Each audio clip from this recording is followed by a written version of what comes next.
की बोले, भारत माता की। ऐसे बोलती है क्या? दोनों हाथ की मुट्ठी बांधिए, जोर से बोलिए, भारत माता की, भारत माता की, भारत माता की। आज के इस युवा एवं रोजगार उत्सव के कार्यक्रम में मंच पर विराजमान हमारे लोकसभा के अध्यक्ष, जिन्होंने की राजस्थान का नाम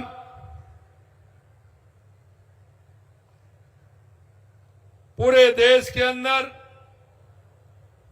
अपनी विद्वता के साथ हम सबका सम्मान बढ़ाने का काम कर रहे हैं, ऐसे सम्मानीय ओम बिरला जी, कैबिनेट में मेरे साथी ऊर्जा मंत्री भाई हीरालाल नागर जी, राज्य मंत्री सहकारिता श्री गौतम कुमार दत्त जी, विधायक कोटा दक्षिण संदीप शर्मा जी, विधायक लाडपुरा कल्पना देवी जी, विधायक विराटनगर कुलदीप धनखड़ जी, विधायक किशनगंज मारा ललित मीणा जी, हमारे प्रदेश के उपाध्यक्ष मुकेश आदित्य जी, प्रदेश के उपाध्यक्ष मोतीलाल मीणा जी, कोटा के शहर के जिलाध्यक्ष राकेश जैन जी, देहात के अध्यक्ष प्रेम गोचर जी, भाजपा जिलाध्यक्ष बूंदी रामेश्वर मीणा जी, हमारी प्रमुख शासन सचिव चिकित्सा एवं स्वास्थ्य गायत्री राठौड़ जी, शासन सचिव कार्मिक विभाग के पाठक जी, मंच पर विराजमान सभी अतिथिगण और इस कार्यक्रम में आए सभी मेरे युवा साथियों, पूजा योग बुजुर्गों, नौजवान दोस्तों और मेरी माता बहनों, सबसे पहले तो मैं आप सभी को कि जो हमारा राजस्थान दिवस का सप्ताह चल रहा है, मैं सबसे पहले आपको राजस्थान दिवस की बहुत बहुत शुभकामनाएं देता हूं, बहुत बहुत बधाई देता हूं। उसके बाद में आने वाले नववर्ष की भी शुभकामनाएं देता हूं। आज राजस्थान दिवस के शुभ अवसर पर कार्यक्रम की कड़ी में कोटा में आयोजित युवा एवं रोजगार उत्सव में आप सभी का स्वागत और अभिनंदन करता हूं। आपने देखा कल भारतीय नववर्ष 2082 का आगमन हो रहा है और कल ही हम सब हर्षोल्लास से राजस्थान दिवस भी मनाएंगे। मैं आप सभी को राजस्थान दिवस और नववर्ष की शुभकामनाएं देता हूं। साथियों, आपको पता है कि हमारा जो राजस्थान है वह देश के आजाद होने के बाद लगातार ये 1948 से 1956 तक सात चरणों में एकीकरण हुआ था, लेकिन इस चौथे चरण में जिस बृहद राजस्थान का निर्माण हुआ, एकीकरण हुआ, इस प्रक्रिया का एक महत्वपूर्ण पड़ाव था, जिसे स्मरण करते ही हम हर साल राजस्थान दिवस मनाते हैं। वे बृहद राजस्थान भारतीय नववर्ष चैत्र शुक्ल प्रतिपदा को रेवती नक्षत्र और इंद्र योग की शुभ घड़ी में अस्तित्व में आया था और ये हमारे सौभाग्य की बात है कि वही रेवती नक्षत्र और इंद्र योग इस बार भी आ रहा है, इसलिए ये और हमारे लिए शुभ हो जाता है। इसलिए आपको इसकी भी बहुत बहुत शुभकामनाएं। जब बृहद राजस्थान की स्थापना के लिए चैत्र शुक्ल प्रतिपदा शुभ तिथि को चुना गया था, तो देश के हमारे प्रदेशवासी इस दिवस को हम राजस्थान दिवस के रूप में मनाते हैं। ये भावनाओं का सम्मान करते हुए ये हर साल भारतीय नववर्ष चैत्र शुक्ल प्रतिपदा को ही राजस्थान दिवस मनाने का हमने निर्णय लिया है और इसी तरह से हमेशा हमारा ये राजस्थान दिवस मनाया जाएगा। इस बार हम राजस्थान दिवस के पावन अवसर पर 7 दिवसीय हमने महोत्सव मनाया है, जो हमारी मातृशक्ति, युवा शक्ति, अन्नदाता, अंत्योदय को समर्पित है। और देश के यशस्वी प्रधानमंत्री नरेंद्र मोदी जी जिस तरह से आपने देखा है युवा, महिला, किसान, मजदूर के लिए लगातार हमारी केंद्र की सरकार हो या राज्य की सरकार हो काम कर रही है, हम उसी विजन को लेकर के चल रहे हैं और उस विजन के साथ साथ युवाओं की ऊर्जा और प्रतिभा का उत्सव बल्कि उनके उज्जवल भविष्य को सुनिश्चित करने के लिए राज्य सरकार लगातार प्रयास कर रही है। हमारे युवाओं को पिछली सरकार ने हर कदम पर अन्याय और अत्याचार का सामना करना पड़ा था। उसे लेकर आपकी जितनी पीड़ा है उतनी ही मुझे भी है। मैं जानता हूं कि गांव के गरीब माँ बाप किस तरह से अपने नौनिहाल को, अपने बेटे को शिक्षा दिलाने का काम करते हैं, और कोटा वाले तो इसे अच्छी तरह से जानते हैं। वो गांव से आते हैं, यहाँ हॉस्टल में भी रहते हैं, किराए का मकान लेते हैं। पिताजी को उम्मीद होती है कि वो मेरा बेटा पढ़ करके आगे सरकारी नौकरी पाएगा, लेकिन वो नौकरी की बजाय जब उसको लगता है कि पेपर लीक हो जाते हैं तो उसके मन में जो पीड़ा होती है वो आपसे ज्यादा कोई नहीं समझ सकता। मित्रों, मैं कहना चाहता हूं, हमने हमारे युवाओं से हमारे संकल्प पत्र में वायदा किया था कि हम आपको 1 साल में 1 लाख नौकरी देंगे। हम उस संकल्प पत्र के साथ आगे बढ़ रहे हैं। हमने कहा एक भी पेपर लीक नहीं होगा। एसआईटी गठित की और आप देख रहे हैं अब भी लगातार पकड़े जा रहे हैं। हम उन पर भी लगाम कस रहे हैं और पेपर लीक भी हमने बंद किया है। ये हमारी सरकार की पहचान है। युवा हमारे देश की शक्ति और प्रगति का आधार है। हमारे यशस्वी प्रधानमंत्री जी का कहना है कि भारत की युवा शक्ति किसी भी लक्ष्य को प्राप्त कर सकती है, और इसीलिए हम कहना चाहते हैं, मैं युवाओं से आह्वान करना चाहता हूं, आइए आप अपनी पूरी शक्ति लगाइए, राजस्थान को भी विकसित बनाइए और भारत को भी विकसित बनाने में अपना योगदान दीजिए। ये सरकार पूर्ण रूप से आपके साथ है। आपने जो भरोसा हमारे ऊपर किया है, हम विश्वास दिलाते हैं कि उस भरोसे को किसी भी कीमत पर नहीं टूटने देंगे। हम उस भरोसे के साथ आपके चलेंगे। हमारी सरकार का प्रयास है कि प्रदेश की युवा शक्ति का प्रदेश के विकास और राष्ट्र के निर्माण में अधिक योगदान रहे। हमारी सरकार अपने इस कार्यकाल में सरकारी निजी क्षेत्र में 10 लाख नौकरियों के लिए हमने कहा है। मैं आपको ये भी विश्वास दिलाना चाहता हूं, क्योंकि हमने कहा है कि 4 लाख सरकारी नौकरी देंगे, और हमने ये भी कहा है कि 6 लाख प्राइवेट नौकरी भी हम देंगे। मैं आपको विश्वास दिलाना चाहता हूं, आने वाले समय में, क्योंकि हमने जो राजस्थान किया था 35 लाख करोड़ रुपए हमारा राजस्थान के अंदर एमओयू हुए थे। मैं आपको कहना चाहता हूं कि आने वाले निवेश उत्सव जो हमारा 31 तारीख को होने वाला है, उसमें हम 3 लाख करोड़ रुपए के निवेश जमीन पर लाने का काम करेंगे, और उसके माध्यम से राजस्थान के युवाओं को 6 लाख से ऊपर नौकरी देने का काम हमारी सरकार करेगी। यही नहीं, हमारे कांग्रेस के लोग कहते थे कि आप उनका कैसे पता लगाओगे। हमने कहा कि उस युवा को जो प्राइवेट क्षेत्र में नौकरी करेगा और वहां उसको नौकरी मिलेगी, उसकी पहली किस्त 10,000 रुपए की हमारी सरकार भी देगी, जिससे कि उसका प्रोत्साहन मिले और उसका ठीक प्रकार से काम चले। ये भी हम करने जा रहे हैं। आज के इस अवसर पर 7,800 से अधिक युवाओं को सरकारी नौकरी और नियुक्ति पत्र हमने दिए हैं। मैं आपको लिए एक नई शुरुआत यहाँ सरकार ने की है। उस संकल्प का परिणाम जो युवा को रोजगार के अवसर प्रदान करेगा।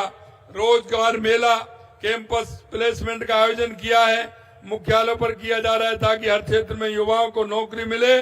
और दूसरा काम, कौशल नीति और युवा नीति का भी कोटा की धरती से विमोचन किया गया है। ये भी हम आपको बताना चाहते हैं। कौशल नीति का उद्देश्य आधुनिक तकनीकी कौशल प्रदान कर उद्योगों को जरूरत के मुताबिक तैयार करना, ताकि आप वैश्विक स्तर पर अपनी प्रतिस्पर्धा दे सके और आपका मौका मिल सके। वही युवा नीति आपके सर्वांगीण विकास के लिए एक रोड मैप, जिसमें युवा विकास के सभी पहलू शामिल हों। ये नीतियां आपके भविष्य को मजबूत आधार देने वाली हैं।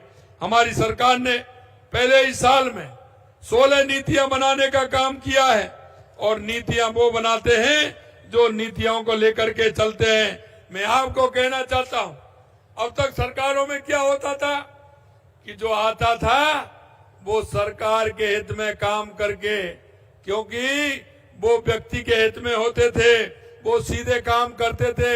हमने कहा कि जो भी काम राजस्थान के अंदर होगा वो नीति के हिसाब से होगा, इसलिए हमने नीति बनाने का काम किया।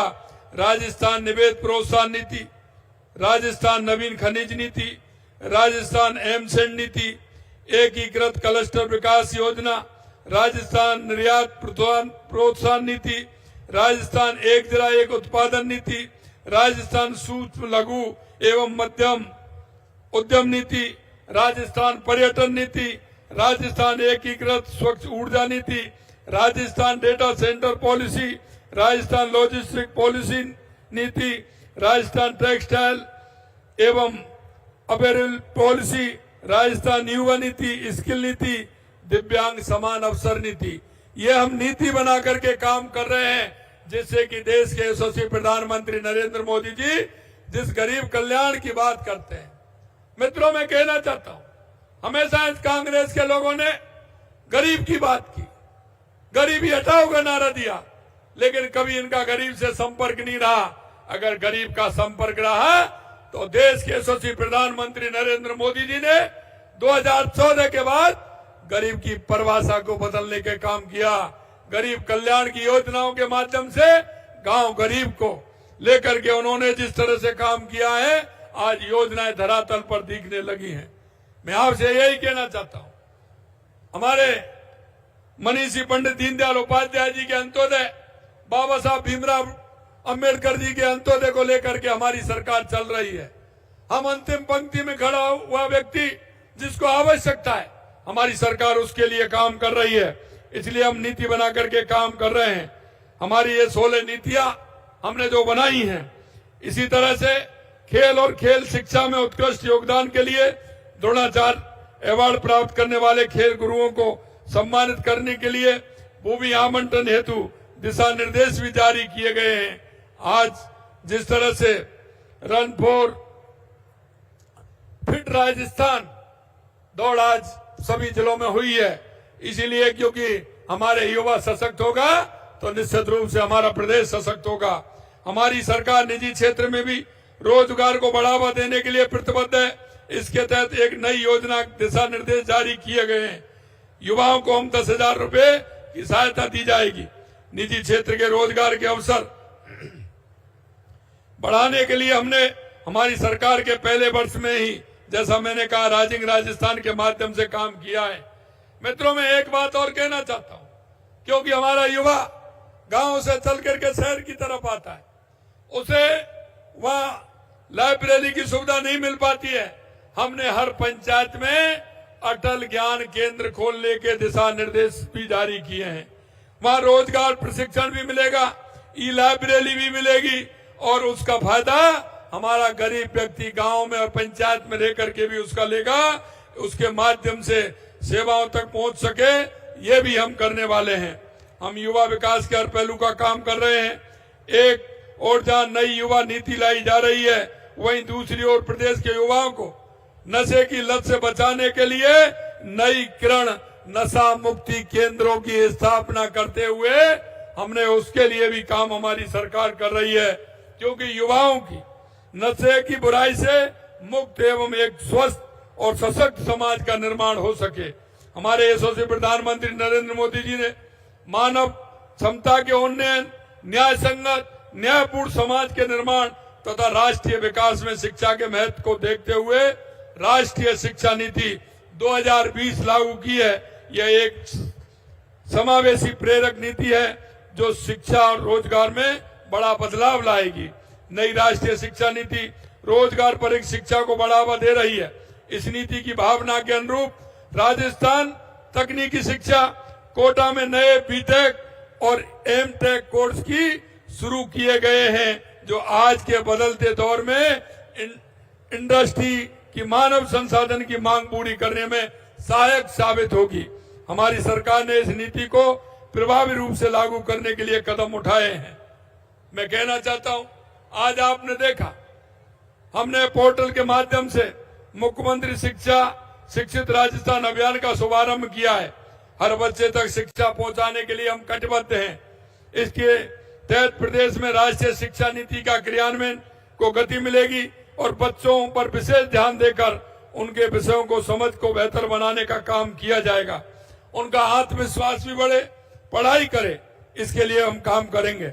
हमारे समाज से वंचित वर्ग, श्रमिकों और मजदूर परिवारों के बच्चों के लिए शिक्षा और लचीला बनाने के लिए Rajasthan state open school on demand examination के दिशा निर्देश भी दिए गए हैं। हमारी राज्य सरकार की अगर मैं उपलब्धता के बारे में बात करूं तो निरंतर काम हमारी सरकार कर रही है। हमने युवा उद्यमियों को बढ़ावा देने के लिए कई कदम उठाए हैं। इस बार बजट में भी हमने युवा कल्याण ढेरों घोषणाएं की हैं।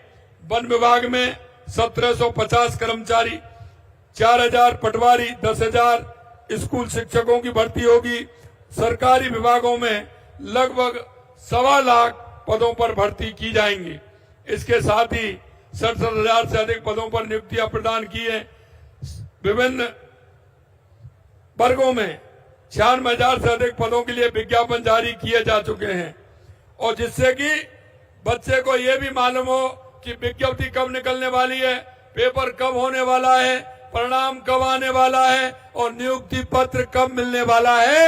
यह कैलेंडर भी 1 साल का पूरा निकालने का काम हमने किया है। मैं आपको कहना चाहता हूं, जब मेरा विधानसभा के अंदर मेरा रिप्लाई था, मैंने कहा, क्योंकि वो कह रहे कि चतुर्थ श्रेणी कर्मचारी की भर्तियों से क्या करोगे। मैंने कहा हमारे लिए वो बहुत बड़ी बात होती है और इसीलिए मैं कहना चाहता हूं चतुर्थ श्रेणी कर्मचारी के लिए 53,000 से अधिक रिक्त पदों के लिए भी